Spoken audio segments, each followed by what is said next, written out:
Hello everyone. Diwali is around the corner. Everybody is busy with the shopping and cleanness and cleaning the cupboards. All the mothers are busy and I'm sure they are all nagging their children. But let's understand as we are going towards Diwali कि दिवाली पे ये होता क्या है, क्यों हम इतनी सफाई करते हैं, ये शॉपिंग करते हैं, ये क्या कारण है. Let's just understand this. The basics. Diwali is the day what we consider as the Lakshmi day. हम लोग मानते हैं कि इस दिन लक्ष्मी हमारे घर आती हैं. वो चंचल लक्ष्मी उस दिन स्थायी होती है और हमारे घर में विराजमान होती है और हमें उस धन संपत्ति के सारी आशीर्वाद देके जाती हैं. अब ये लक्ष्मी है क्या? Lakshmi is a very prosperity energy. आप कभी भी गंदगी में लक्ष्मी नहीं पाओगे. लक्ष्मी को हम बोलते हैं साफ सुथरी जगह मिलते हैं.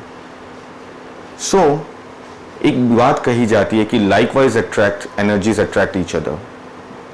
तो इन द सेम वे जब एक लक्ष्मी घर आती है आपके, आप किसी घर जाओगे, जितना साफ सुथरा रहेगा उतना आपका मन रहेगा वहाँ रहने का, और जैसे आप रहोगे वैसा ही आपका वहाँ मन रखता है. वैसे ही जब लक्ष्मी जब वो आपके घर आती है, जब वो सफाई देखती है आपके घर में, तो उसका वहाँ रहने का मन करता है. और लक्ष्मी तो है ही प्रॉस्पेरिटी की energy. Secondly, Lakshmi is planet Venus, ग्रह शुक्र माना जाता है, जो कि औरतों का कारक, वुमन का कारक होता है. इसी समय अगर आप अपनी घर की जो लेडीज़ हैं, वुमेन हैं, बेटी हैं, उनकी अगर आप ख्याल रखते हो, उनके मन के डिज़ायर्स पूरे करते हो, उनके लिए कुछ करते हो, तो ऑटोमेटिकली शुक्र ग्रह आपका एक्टिवेट होता है and automatically it enhances the power of Lakshmi also.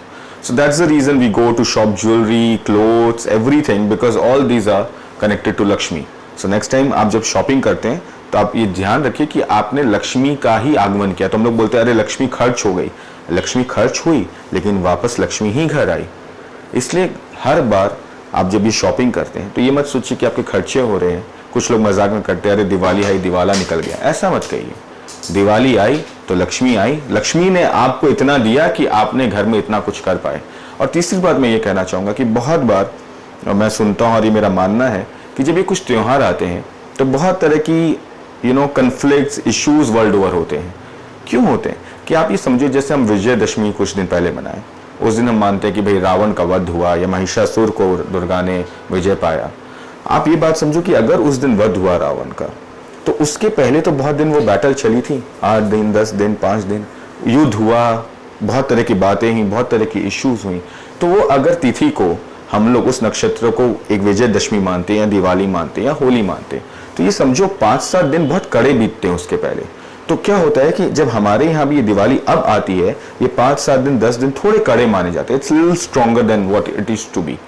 So in the same way जैसे होली हम लोग मनाते हैं, तो आज होली के दिन माँ होलिका ने भक्त प्रहलाद को लेकर अग्नि के द्वारा जलाने की कोशिश की थी. लेकिन उसके पहले 10 दिन तक भी प्रहलाद को कई तरीकों से मारा गया था. बहुत कोशिश की गई थी उसको मारने की. तो क्या होता है कि जब भी कोई त्योहार आता है तो मैं ये बहुत मानता हूँ कि ये 7-8 दिन, 10 दिन हमें बहुत ध्यान से, बहुत सूझबूझ के साथ और बहुत अवेयरनेस के साथ बितानी चाहिए. इसलिए this is the time you should sit down, invoke right energies, meditate. इसीलिए आज भी हम जब कोई त्योहार मनाते हैं तो उसके साथ बहुत सारे रिचुअल्स जुड़े हुए हैं जो हमारे क्लीनिंग प्रोसेस, हमारी इंटरनल ग्रोथ की प्रोसेस को बढ़ाते हैं. दो अब हमारे लिए सिर्फ एक पार्टी बन गया है दिवाली, होली, दुर्गा पूजा. इस बार भी हम दुर्गा पूजा गए थे. माँ दुर्गा को आगमन करने की जगह अब ये हो गया कि हम खाने कहाँ जा सकते हैं, ड्रिंक करने कहाँ जा सकते हैं. You do that, that's part of your life to have fun. But do not forget the bigger purpose what Durga Puja is all about. Do not forget what Diwali is all about. Do not forget Dhanteras all about. Don't just make it a cards party. So next time, have fun. We'll make a complete video soon for you. Till then, take care.